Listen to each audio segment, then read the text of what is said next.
Okay, good day. So we will be having your Module 17 or the oblique triangles for today. So konting review lang before our Module 17, we have our right triangles. So in right triangles, we have, of course, right angle. But here in oblique triangles, we will not be having any right angle sa ating triangle, okay? So dito sa ating module or Module 17, we will be having a few learning targets or objectives. So first, we will have the first objective, which is we could able to explain kung ano nga ba yung ating oblique triangle. So after the topic, try to assess ourselves if nagets ba natin yung concept ng oblique triangle. Okay? So aside from that, we will be having the sine law and cosine law, and as objective ng ng ating module, to-try nating i-assess yung ating sarili if nagets ba natin or kaya ba natin gamitin si sine and cosine law. So later, di-discuss natin kung ano ba yung dalawa na yun and saan at kung paano siya ginagamit when it comes to triangles, particularly sa oblique triangles. Lastly, one of our targets is for us to solve the area and perimeter of an oblique triangle. So later, magpe-present tayo kung ano yung mga formula na ginagamit natin and paano sila gamitin. Okay? So let's try to discuss ano nga ba si oblique triangles. So sabi dito, we have oblique triangles, which are those that don't have a right angle. Okay? Unlike right triangles. So binanggit dito na pag wala daw right angle, kagaya ng right triangle, therefore we have an obtuse triangle. Okay? They can be acute, all angles less than 90 degrees. So, yung mga angles natin is from 0 to 90 degrees. Okay, yung tatlong angle natin na to, yan, yung mga yan, pwede yan maging less than 90 degrees. But greater than 0, of course.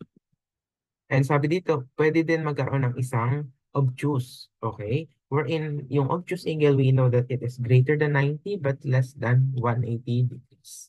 Okay. So as you can see, ito yung example natin ng oblique triangle. And this meron tayo diyang mga different labels. Meron siyang A, B, C for sides, and then yung big letters A, B, and C is are for angles. Okay, proceed tayo. We have two key parts of an oblique triangle. So of course, sa isang triangle, we have sides. So ilan ba ang side ng isang triangle? Kahit anong type of triangle pa yan, of course, we have three sides. We could label them as A, B, and C. Okay, so yung tatlo na yan. So actually, pwede nyo naman palitan yan. Pwede nyo gawing X, Y, Z. So depende sa inyo. As long as alam nyo kung ano yung sides na yun. Aside from key part na sides, we also have the so-called angles. So when we say angles, ito yung mga nandito sa pagitan ng dalawang sides. Okay, and their sums or the sum of the interior angles of a triangle, kahit ano pang triangle yan, we know that it is equal to 180 degrees. So actually, nabanggit na yan sa previous modules natin. I-refresh lang natin. Here in angles, we are using theta, beta, alpha, etc. Okay, so kahit anong letters pa yan. Po pwedeng A, B, and C. Po pwedeng X, Y, Z. Depende kung ano ang gusto nyong gamitin as long as alam nyo kung ano yung label na yun. Okay. So after the key parts of an oblique triangle, we will be discussing the so-called law of sines and law of cosines. So here in oblique triangles, we use laws of sines and cosines or sine law and cosine law in order for us to solve sides and angles. So actually, class depende sa given. So if binigyan tayo ng side and then angle, tapos pinapahanap yung side, we could use any of the two, yung sine or cosine law, or pwedeng both, depende sa dinedemand ng ating problem. So first, we have the sine law or also known as the sine rule. So it relates the ratios. Pag sinabi natin ratios, it is fractions. These are fraction, okay? So ang ratio na nire-relate natin dito is yung ratio ng length, which is yung A, B, and C, na ratios of the lengths of the sides to the sines of the opposite. So if we have here the side A, yung ratio niya o yung kasama niya sa ratio is yung sine ng opposite angle. So as you can see here in our triangle, ang opposite or yung katapat niya na angle ni side A is the angle A. Okay? So, mas okay if you label your sides and angles na magkatugma kagaya ng ating figure. Okay. So, tingnan natin yung second ratio. We have side B over yung sine ng opposite angle niya, which is B, yung katapat. And lastly, we have side C, tapos over the sine of its opposite angle, which is yung angle C. So here in sine law, ayan, yung tatlo na yan yung tatandaan natin. But actually, kasi hindi natin yung ginagamit ng sabay-sabay. Okay, so of course, we still follow the concept of equation. So of course, in an equation, isa lang ang equal sign. Wala tayong equation wherein dalawa ang ating equal sign. Okay?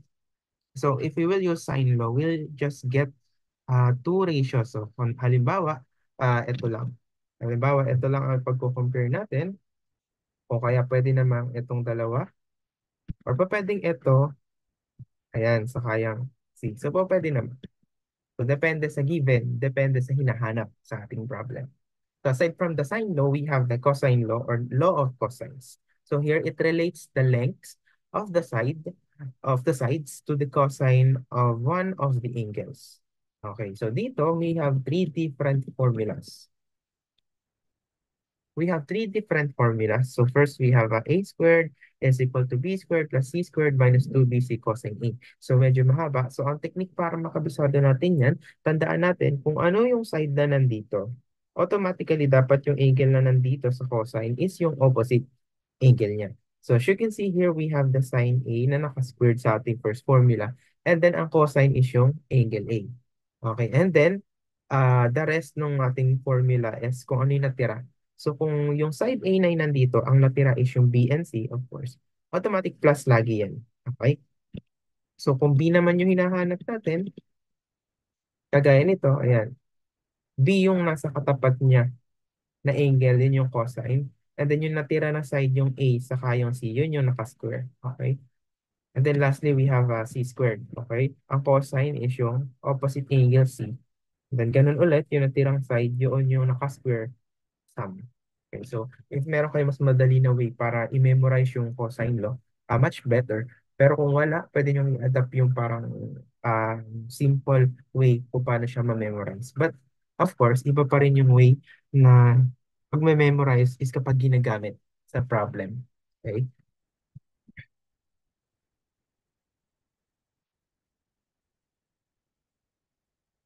So aside from that, sa ating parts of the oblique triangles and then diniscuss natin yung sine and cosine law, isa sa objective natin is for us to be able to solve the area and perimeter of an oblique triangle.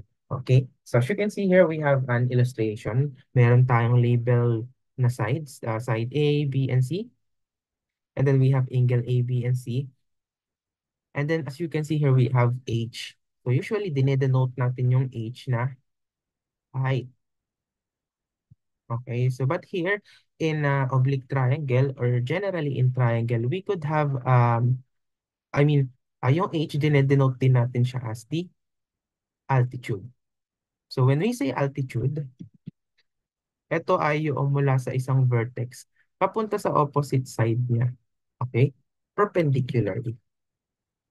So, so ayan yung ating altitude yan. Mula sa angle B papunta sa side AC perpendicular. Okay? So hindi lang yan yung altitude ng isang triangle. We could also have altitude na mula dito sa angle A papunta sa side BC. Of course, perpendicular din yan or 90 degrees. Okay? So aside from that, pwede rin dito sa C. Okay? So perpendicular siya sa side AB. Okay? So meron siyang para siya may intersection point yung tatlong altitude. So in short, in an oblique triangle or generally in a triangle, meron po tayong tatlong altitudes. Okay? So isiningit ko lang yan additional information.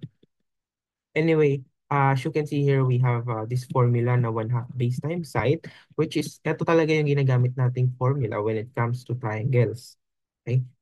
So of course, we need to have the value of a base first and then the value of height in order for us to use this formula. But what if hindi tayo binigyan ng base and height? Okay, so dun papasok si side angle side formula wherein area of a triangle that is one half the product of any two sides and the sine of their included angle. So tingin tayo dito sa ating figure. So pwede nating magamit si side angle side formula kapag meron tayong given na side. So sabihin natin we have side A and then side C. Okay? Tapos binigyan tayo ng angle theta. Okay, kaya sabi dito, 'di ba? Side angle side formula. Okay, so parang nakapagitan si angle sa dalawang given side. Kaya side angle side formula.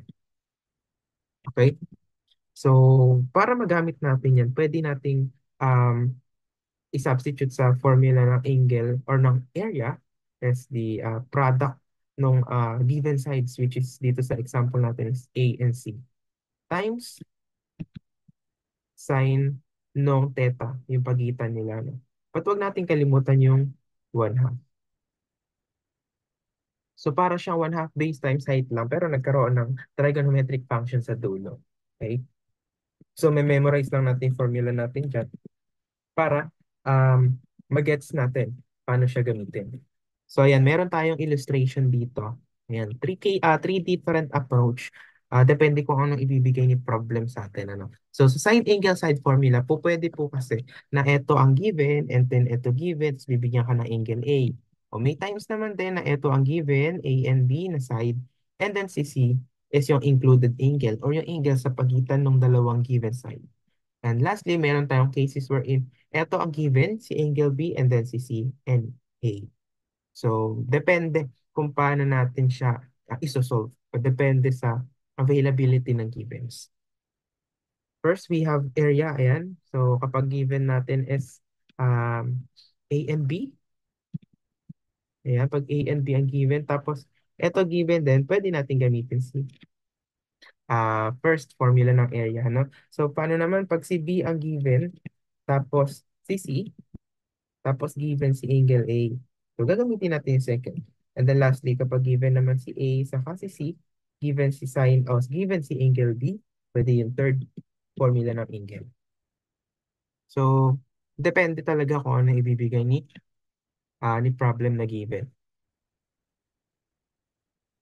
So, ang technique dyan para ma-memorize natin, para siyang ano, A, B, C. Pero yung last is yung angle. Parang side angle.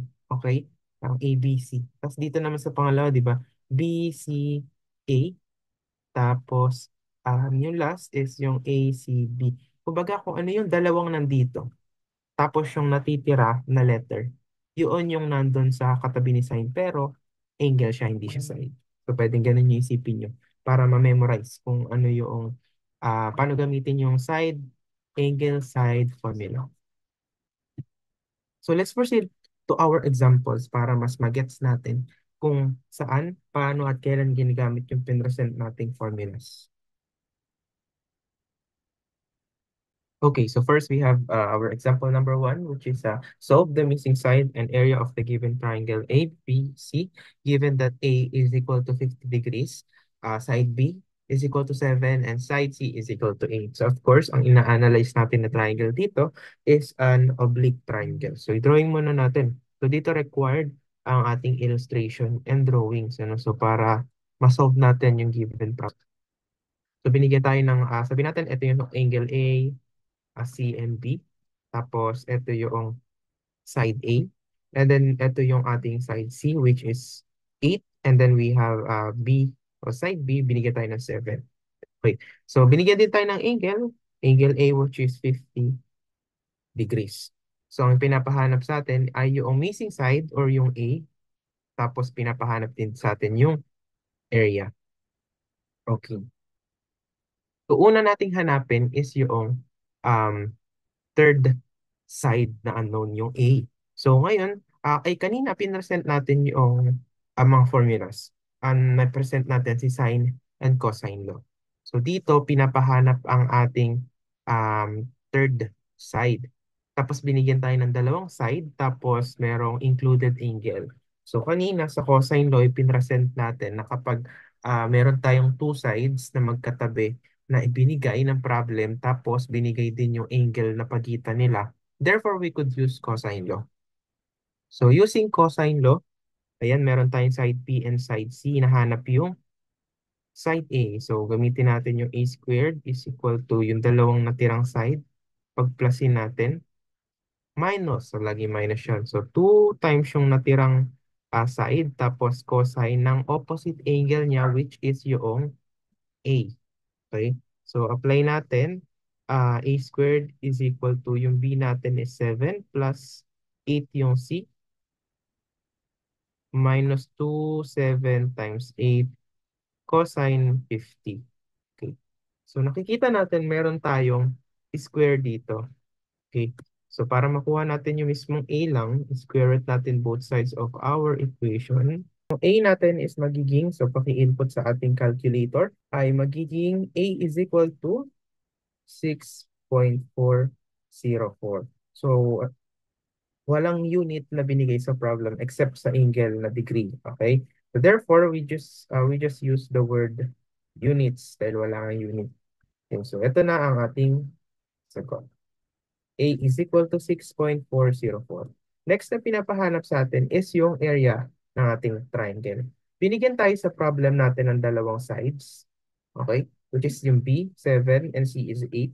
And then isang angle na 50 degrees.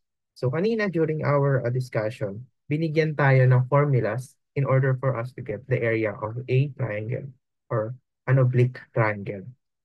So meron doon, kapag given tayo ng dalawang side and an angle sa pagitan ng given side, we could use the formula side, angle, side formula. Okay? Wherein area is equal to, wag kalimutan yung 1/2, then yung product ng dalawang given sides, and then yung sine ng kanyang included angle na theta. So substitute natin yung value, we will have B is equal to 7, 8 is equal to C, or C is equal to 8, and then yung sine ng 50 degrees. So i-input lang natin sa calculator, we will have 21.449 square unit. So i-square natin. So kapag sinabing area, ang unit niya is squared. So using the cosine law, nakuha natin ng ating unknown side. And then using the side angle side formula, nakuha natin yung area ng ating problem. So based yon sa binigay sa atin na given ni problem para malaman kung ano yung gagamiting formulas. So let's proceed to our next example.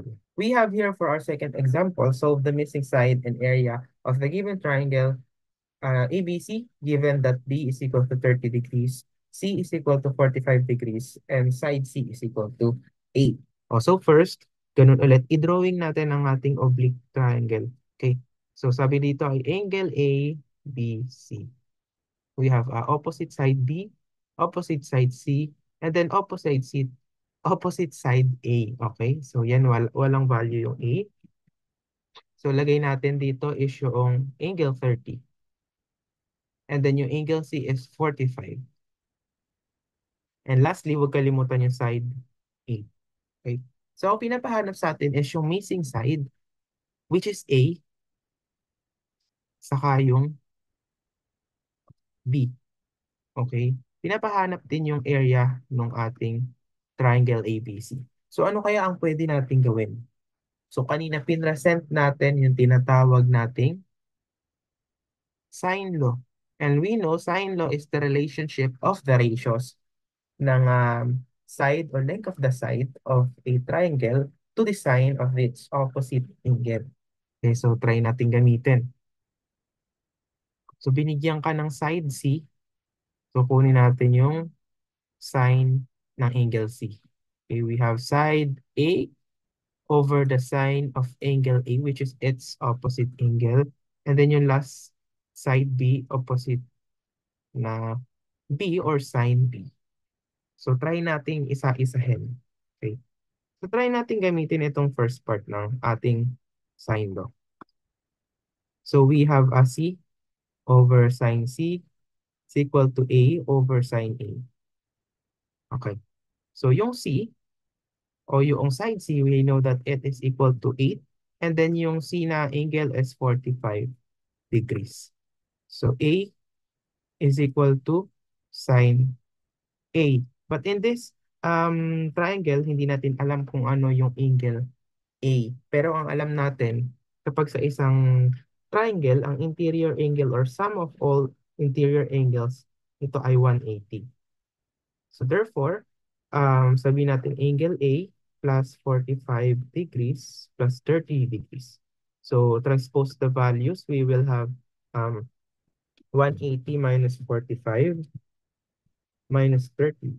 So therefore, yung angle A is 105 degrees. Sir, parang hindi naman 100 yung drawing natin. So mali lang tayo ng positioning ng angle.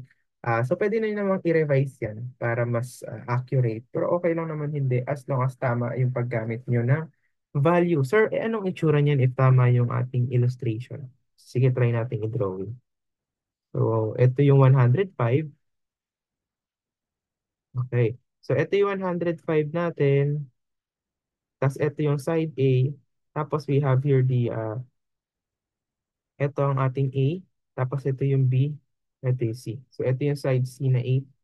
Tapos ito yung side B. Okay. So proceed tayo sa ating sign law ulit. We have 8. We have here yung sin A or yung A is substitute ko na dyan. Yan ay 105 degrees.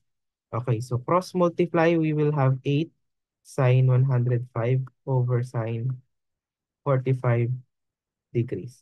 So A. Therefore, the value of side A will be equal to, so the value of A will be equal to 4 plus 4 square root of 3 units. Kasi hindi tayo binigyan ng proper unit. Sir, pwede bang sagot yan? Yung 4 plus 4 square root of 3. Pwede naman. Oo. Kasi constant naman na yan. Number na lang yan. So, ang purpose ng ating radical sign or yung square root of 3 is para sakto ang ating sagot. But kung gusto naman ng decimal, pwede din naman ang magiging value nito is equal to 10.928 units. So, either of the two pwede unless ang nasa choices itong nasa baba or yung choices is yung nasa taas. Okay? So pag sa solving naman, yung walang choices, either of the two as long as walang sinabi sa problem. Anyway, proceed tayo sa next part. We now have the value of side A. Try naman nating isolve si side B. Okay, ang i-analyze naman natin is etong si, ayan, saka etong nasa kabilang dulo. Okay? Sige. So we have C over sine C is equal to B over sine B. Right? Yung C natin is alam natin 8 yan. And then yung angle C is equal to 45 degrees. And then yung side B, yun yung hinahanap natin. Okay? And then yung sine ng opposite side niya which is 30 degrees. So, if we simplify our answer, sige, cross-multiply muna natin. Sine 45. So, B will be equal to 4 square root of 2 units. Or pwede din naman ito ay equal sa 5.657 units. Okay? So ang purpose lang ulit ng radical sign is para sakto ang binigay na sagot sa inyo ni calculator. And lastly, let's proceed to the solution ng ating area. So in order to solve the area, i-check ulit natin yung given. So sa given, binigyan tayo class ng isang side na kumpleto lahat ng side kasi sinolve natin using the sine law. So ngayon, nakakuha tayo din ng values ng angles using the given and yung ating interior or sum of interior angles. Therefore, ayan, meron tayong tatlong angle. So since na-solve na natin lahat ng side, meron na din tayong lahat ng angle, we could just use yung formula ng area is equal to 1/2. Nung dalawang available sides, sabihin na lang natin, BC times the sine of its opposite angle. So here we have area is equal to 1/2 BC sine A. Substitute lang natin yung value natin. We have yung B ay equal sa 4 square root of 2. So sir, bakit hindi yung 5.657 yung in-apply sa B? Ito yung ginamit ko yung naka-radical na square root of 2 para sakto pa rin yung sagot natin. Right? For C, we have 8 and then sine yung angle A ay yung 105. Okay? So A will be equal to, so ang area natin is 8 plus 8 is square root of 3 or 21.856 squared units. Okay? So kahit ano naman sa dalawa unless may hinihingi na specific unit si problem. Okay? O specific value. Okay.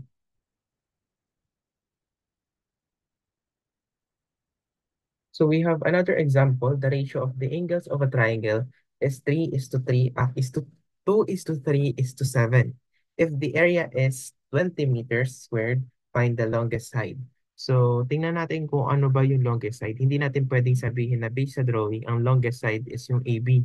Hindi natin pwedeng sabihin na yung longest side is yung AC or yung longest side is yung CB. So let's try to solve each side and then we decide based on the values kung ano nga ba yung tinatawag na longest side. Okay, so binigyan tayo dito ng area of the triangle which is 20 meters squared. Okay, tapos binigyan tayo ng ratio. So paano ba natin gagamitin yung ratio na yan? So bago natin gamitin yung ratio, so alam natin na yung interior angle ng ating triangle, yung sum nila, equal yan sa 180. So ngayon meron tayong A or angle A plus angle B plus angle C. So sabihin natin, um, pag ratio kasi meron tayong parang isang variable wherein minumultiply natin sa mga ratio natin. Okay, so sinabi dito, di ba, may 2 is to 3 is to 7. So magsiset tayo ng variable x na lang. So 2 times x na lang, ano? Tapos yung sa 3 magiging 3x and then yung 7 is magiging 7x.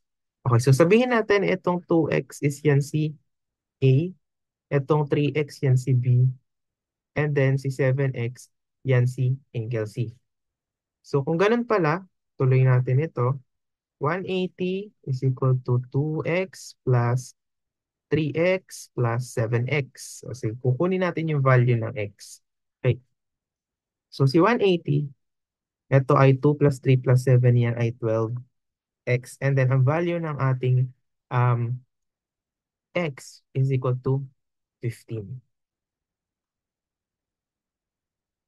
So, ang gagawin natin, substitute natin yung x na 15 sa ating 2x, 3x, and 7x para makuha natin yung mga values ng ating angle.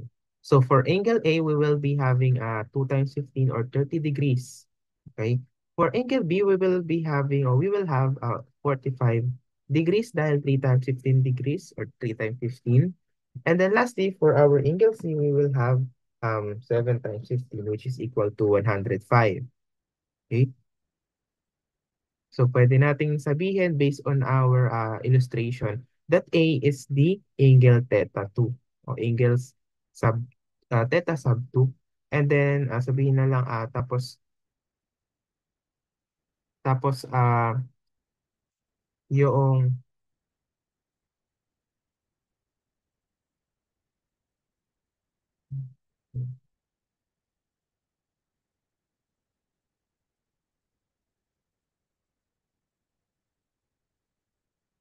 so okay, meron na tayong values na A, B, and C. Okay? So dito sa ating illustration, nakikita naman natin yung angle A is yun yung theta sub 1. And then yung angle B, yun yung theta sub 2. Tapos yung angle C is yung theta sub ah 3. Okay? So, based on observation naman, pwede nating ma-assume na yung yung largest angle is yung angle C. Okay? So, 105 degrees. So, either A and B, angle A and B, yung 30 or 45. So, either of the two. So, meaning, kung ang largest angle mo is angle C, tandaan class, kapag yung isang angle or yung largest angle is lagi niyang katapat yung longest side. Okay, so tandaan nyo lagi yan. So kung susundin natin tong note na yan, largest angle is always uh, opposite of the longest side. Therefore, the longest side is yung side AB. Okay, so yung AB yung isolve natin para hindi na natin kailangan isolve si AC and BC sa paghanap ng longest side. Okay? So, pwede natin siyang isolve using the,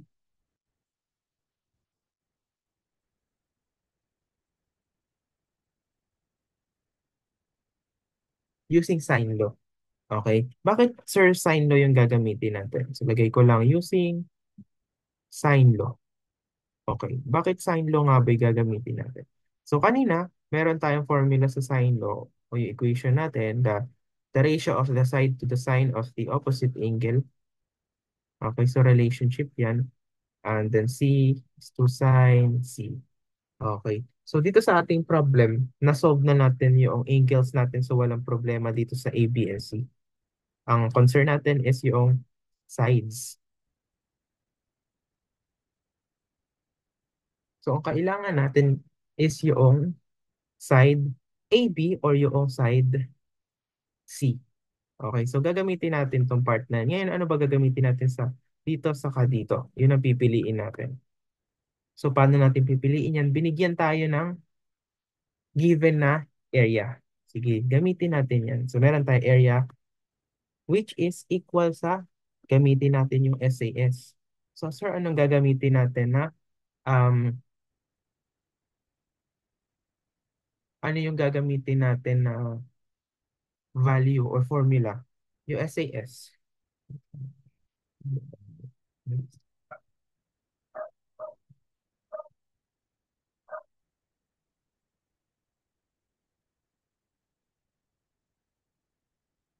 So dito binigyan tayo ng angle which is equal to 20 square meter. So kanina mayroon tayong dalawang formulas na pinresent in order for us to get the value of area of an oblique triangle. So pwede ba natin gamitin yung area is equal to 1/2 base times height? So hindi, dahil hindi tayo binigyan ng base and then hindi din tayo binigyan ng altitude or any values na pwedeng gamitin para mahanap yung dalawa. But instead, binigyan lang tayo ng area. So try kaya natin gamitin yung SAS formula or yung side angle side formula. So sige, try natin. We have area is equal to 20, 1/2. Tapos gamitin natin yung side B saka side C. Okay. So si side B, syempre walang value yun. And then si side C. And then yung sine, yung theta, ang angle A natin is equal to 30 degrees. Okay, so simplify natin yung ating value. Ihiwalay natin yung B. Okay, so we will have 2 times 20 cross multiply lang over yung C natin na unknown sine 30. So meron na tayong equation number 1.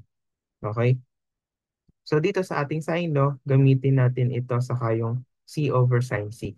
So B sine B is equal to C over sine C. Okay, so yung B natin, substitute natin dito sa ating sine law. So yan ay 2 times 20, sabihin na natin 40 yan agad over C sine 30 over sine B, wherein yung B natin is equal to angle 45. Is equal to yung unknown na C over yung sine C natin na 105.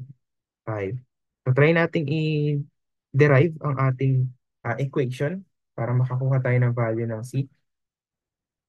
So we have here extremes and means dito sa ating solution.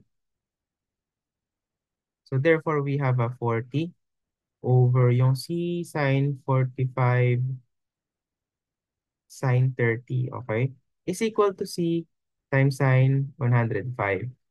Okay. So i-cross multiply natin yan para mahiwalay yung C. So paano natin gagawin yan? 40 times sine of 105 over sine 45 sine 30. Sir, asan yung C? Napunta na siya dito. Magiging C times C, therefore it is C squared.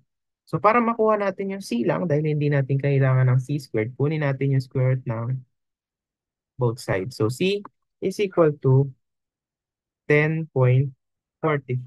So since walang binigay na specific unit, therefore we could just write 10.45 units. So yung side C kasi, yun yung longest side, and nalaman natin yun dahil sa largest angle. So I hope na gets natin itong another example when it comes to oblique triangles. So ngayon, alam natin kung paano gamitin si sine and cosine law, kung kailan siya ginagamit, kung saan siya ginagamit na mga problems. So kanina, nakita natin kung paano ba siya gamitin. So recap lang, when it comes to sine law, pag binigyan tayo ng dalawang side, and then isang angle, tapos pinapahanap yung isa pang angle, yun, pwedeng gamitin sa sine law. And then kapag binigyan tayo ng dalawang angle naman, tapos isang side, and then unknown yung isang side, pwede pa rin gamitin si sine law. Okay, so as long as tapat-tapat yung angle natin na given, angle and side tapat-tapat, okay si sine law. Kapag halimbawa naman, binigyan tayo ng dalawang side na magkatabi, of course, tapos merong angle sa pagitan nila, pwede tayo mag-proceed kay cosine law. Okay? So sa pag-solve naman ng area, pinakita natin kanina na kapag meron tayong dalawang side and then merong included angle na tinatawag o yung angle sa pagitan ng dalawang given sides, pwede tayong gamitin yung SAS or the side angle side formula. Okay. So proceed tayo sa ating next concept. So here in engineering, hindi lang naman tayo basta nagsosolve ng using formulas. Of course, we apply them to our real life, okay? As application in real life. So dito, solving real life problems, of course, titingnan natin yung different scenarios wherein pwede natin gamitan ng mga pinresent nating formulas kanina. But paano ba natin siya masosolve yung real life problems? So when faced with the word problem involving an oblique triangles, first, kailangan nating i-drawing. Siyempre, mahirap naman basta iniisip lang natin yung possible na image ng ating scenario o ng ating problem. So, visualize the situation and label the triangle. So, kaya nasabi ko kanina, tayo ang nagsiset ng label sa ating triangle as long as alam natin yung label na yun kung saan talaga. Okay? After we draw, apply the appropriate formulas. Okay, so nandiyan si sine, andyan si cosine law. Pwede din gamitin yung trigonometric functions. Basta meron tayong ma-form na right triangle sa ating oblique triangle. So use the sine law or cosine law to solve for missing angles or side lengths. Okay? And lastly, check your answer, of course, pag na-solve natin yung value. Double check natin yung solution natin. Baka meron tayong mali na input na value, meron tayong mali na meron tayong mali na naisulat, particularly sa science. Okay, so para mag-gets natin paano ba talaga gamitin o paano ba tayo mag-solve ng real life problems, let's proceed to our example. Okay, so we have our fourth example, which is sa may solving na real life problem. So dito, sabi dito, in front of our yard, there is a tree. So yan, nakikita natin yung tree, di ba? Medyo naka-slide, medyo naka-tilt pala, slant. Slightly tilted at an angle of 70 degrees with the ground. Our house is 66.5 feet away from the tree, and the angle from the house to the top of the tree is 40 degrees. Find the height of the tree and the area of the triangle formed. Okay, so pinapahanap yung height ng tree. So ngayon, sulat natin yung given. So din drawing na rin, pin-provide na rin sa atin yung drawing. So yung distance ng trees papunta sa bahay is yung 65.5 feet and then yung angles natin is yung 70 and then 40. So ang kailangan natin dito ay yung area, yung buo na yan. So tingnan natin kung ano yung formula ng area na gagamitin kasi we know na meron tayong dalawa na pinresent na pwedeng gamitin. So yung height naman ng tree natin is nakaslant. So nakaslant din yung height natin. So, ito ay sabihin natin, ito yung angle B o yung point B. Then, ito yung A, and then ito yung C. Ang gagawin ko dyan, ihihiwalay ko yung triangle para mas madali natin siyang ma-analyze. Okay, so meron ka ditong 40, meron ka ditong 70 degrees, and ito ay 180 minus 70 minus 40, ito ay 70. So, pwede nyo i-calculate yan, sulat nyo na lang din. Pero yan, 70 yung ating sagot. So A, and then ito yung C, ito yung B. So ito ay 66.5 feet. So ito yung kailangan natin. Okay? Yung side AC ng na-form natin na triangle. So ano ang pwede natin gawin? Pwede tayong mag-sine law. Okay, so bakit tayo pwede mag-sine law? Kasi meron tayong tatlong angles na eh. So kahit dalawa, pwede tayong mag-sine law. May given tayong isang side which is 66.5 and then kailangan natin yung isang side. So using sine law. Okay, so meron tayo yung unknown, sabihin natin yung side AC over yung opposite angle niya, which is 40 na nakasign, is equal to yung given na 66.5 feet over yung sine ng opposite angle, which is 70. Okay? So, sulat ko na rin yung isa. Sige, yung sine CB ay yung side CB over yung sine 7. Side 70 din. Okay? So, sige, kunin natin ito. Itong first two terms o yung first two relationship natin. Ano? So, cross-multiply natin yung dalawa na yan. We will have AC is equal to 66.5 sine 40 over sine 70. Therefore, AC is equal to 45.49. Ano ang unit? So, kanina binigyan tayo ng 66.5 feet. Therefore, ito ay feet din. So, ayun. Simple lang yung ating formula. Yung process paano natin makuha yung height dito ng tree, ano? So, ginawa natin, i-drawing natin siya, di ba? So, given naman yung drawing sa problem, given yung illustration, ang ginawa natin, hiniwalay natin yung na-form na triangle. Then kinuha natin yung unknown na isang angle, which is yung angle C, yung 70, ano? Ginamit natin yung sum of the interior angles ng isang triangle. So after that, we proceed to our sign, no? Then nakuha na natin yung AC. So another, pinapahanap din yung area ng ating triangle na na-form. Okay?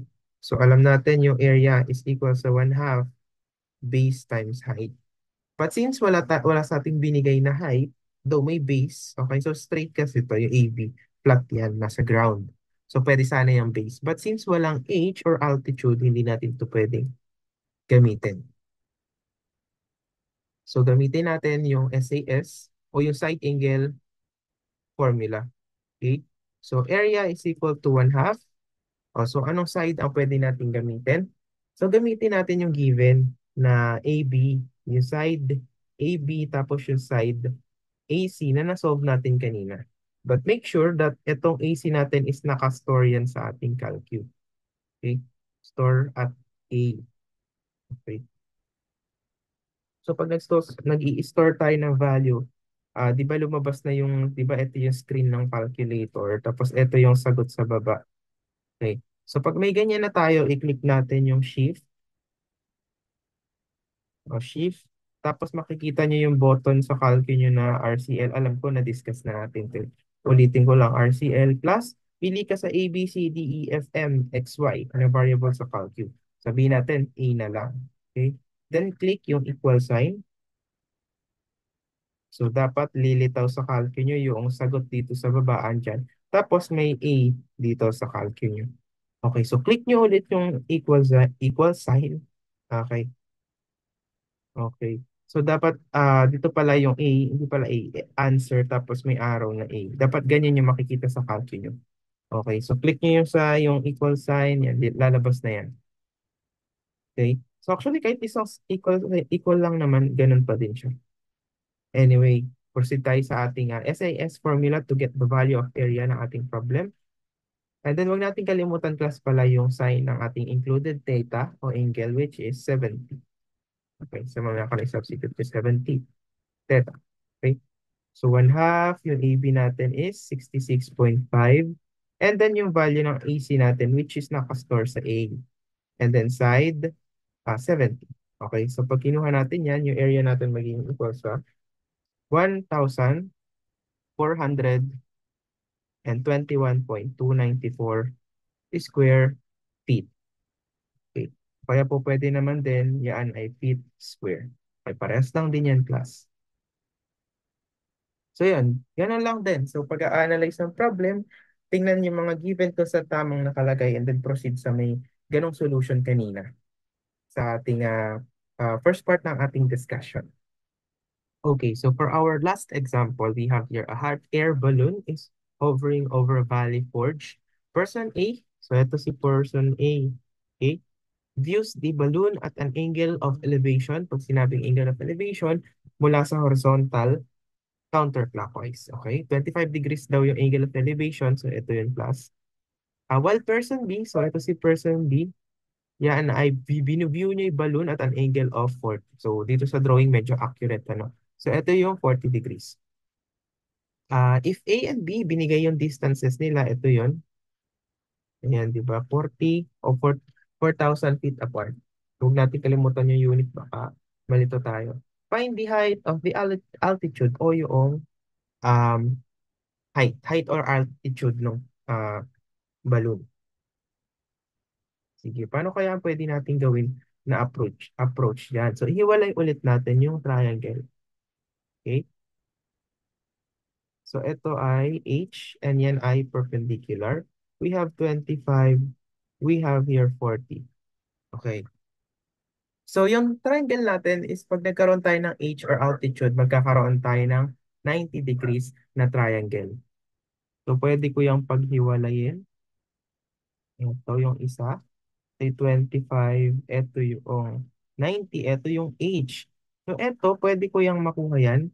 Pwede. So, pwede natin sabihin na 180 minus 90 minus 25. Bakit ganun yung ginawa natin? Kasi triangle pa rin siya. Therefore, 180 pa rin yung sum of all interior angles niya. So, pwede natin gawin yun. So, pag minus natin yung 90 and 25 sa 180, makukuha natin na 65 yung angle sa taas. So kapag hiniwalay ko naman yung isang triangle, ito ay 40, tapos meron ka 90, ito yung height h.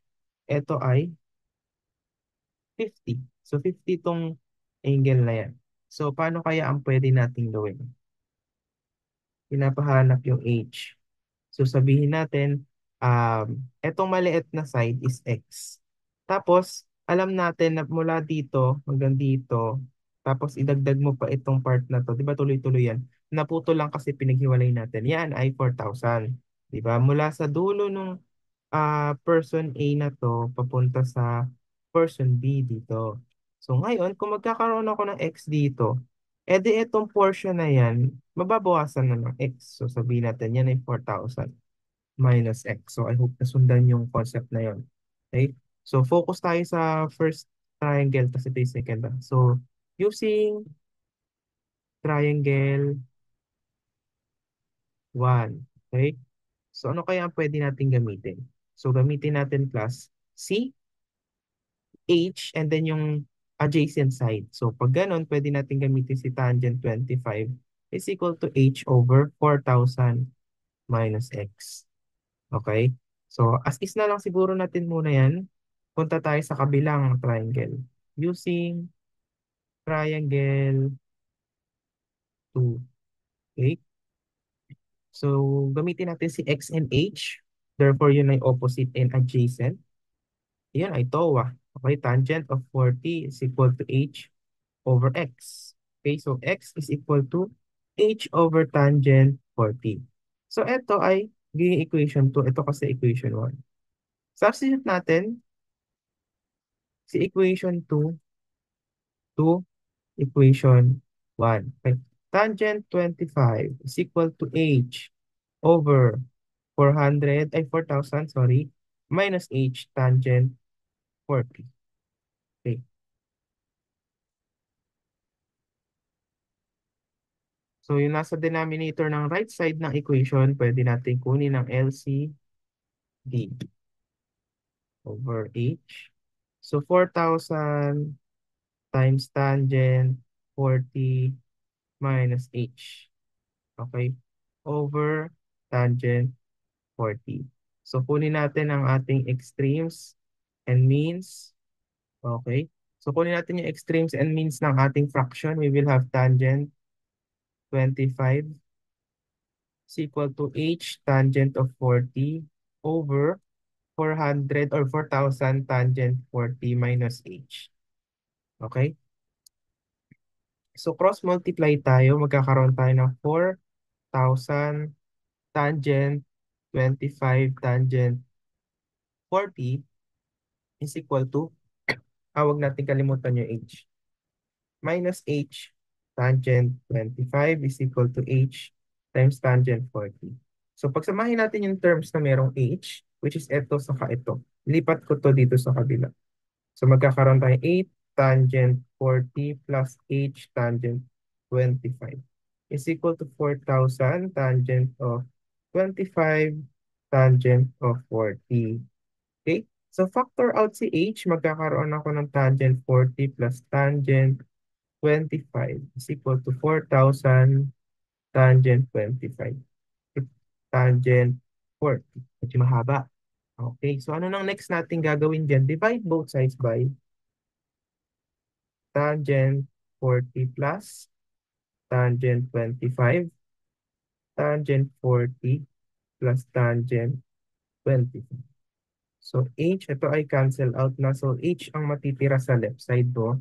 So 4,000 tangent 25, input lang natin sa calcu over tangent 40 plus tangent 25. So be careful sa ating mga grouping symbols para hindi tayo magkamali. So kapag in-input natin sa calcu, ang magiging sagot natin sa h ay 1,198.947. So yan ay feet.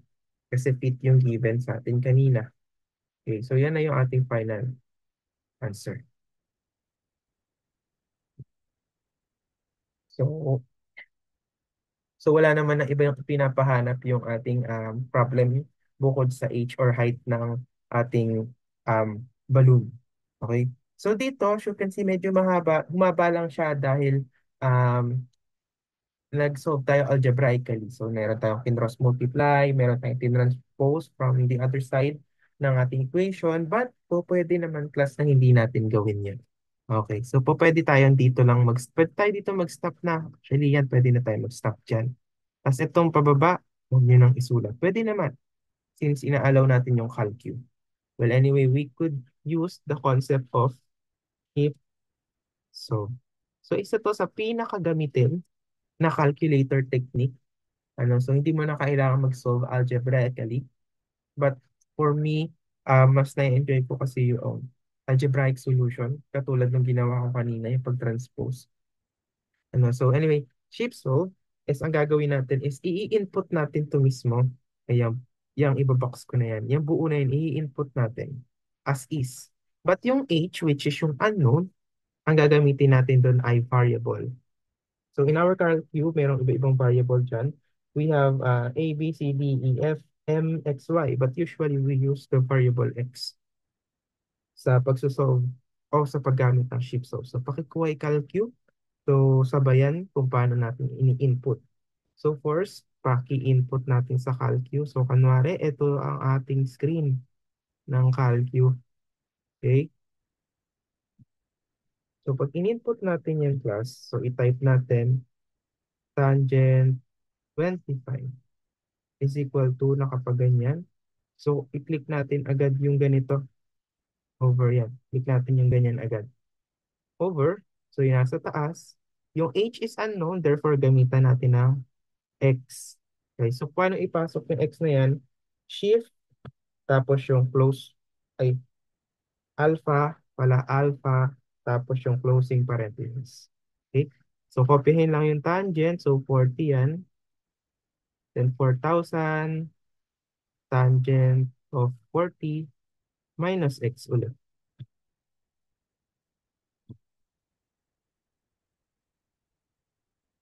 But make sure yung calcu nyo is nasa degree mode para hindi mag-iba yung sagot pag nakarad.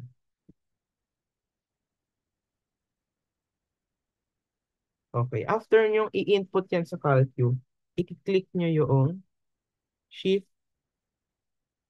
plus calc na button. Okay? So button yan eh. Shift plus calc. Tapos pag kinlik nyo yan, makikita nyo sa calc yung magiging ganito na siya. Solve for x. Tapos may mga value dyan. Depende sa previous solution nyo. Okay? So, pwede kayong mag-type dito. Pwede kayong mag-type ng kahit anong value dyan. So, sabihin natin, type nyo lang basta kunwari 1. Tapos click nyo yung equals. O usually 0 nga yan. Okay lang. Pag click nyo sa equal sign, medyo matagal yan. So, nakablanko yung calcu nyo. Depende kung gaano karami yung in-input nyo na values. So, pag lumitaw yung value, So, kung tama yung inyong in-encode na variables and values, ang lalabas, of course, is itong nasolve natin. Yung 119894,714, tapos may zero sa baba. Yan. Kasi ito x, yan yung x value. Dapat ganyan yung limitaw. Okay, tapos nandito yung in-input natin na ito. Yan. So, itry nyo para masundan nyo yung mga sinasabi. Okay? So, mas okay pa rin, ina-advise ko sa inyo class na mag-algebraic solution kayo. Lalo kung maikli lang naman, huwag nyo nang i-shift solve. Okay, so para ma-practice na rin yung skills nyo in solving algebraically. But anyway, that's all for our module 17 about the oblique triangles. So I hope yung objective natin kanina is nasunod and na-apply natin. So gaya ng sabi natin kanina, dapat after ng ating lesson na target natin yung lesson objective natin, wherein we will be able to use the cosine and sine law, and then ma-explain natin ano yung parts ng ating oblique triangle. So try natin i-assess yung sarili natin. Ano? And then lastly, objective natin dito sa module is yun nga, ma-solve yung area and perimeter. So I hope alam natin kung kailan mag-solve ng area. Of course, pag tinatanong ng problems. Kung kailan natin dapat gamitin yung formulas natin. So if you have questions and clarification about our discussion, you may message me, DM or PM, pwede naman. Or po pwede din kayong i-pause itong video na to and then rewind, i-back nyo hanggang sa maintindihan niyo yung problems. Okay, so that's all for our modules for today. So thank you for your time and thank you for watching.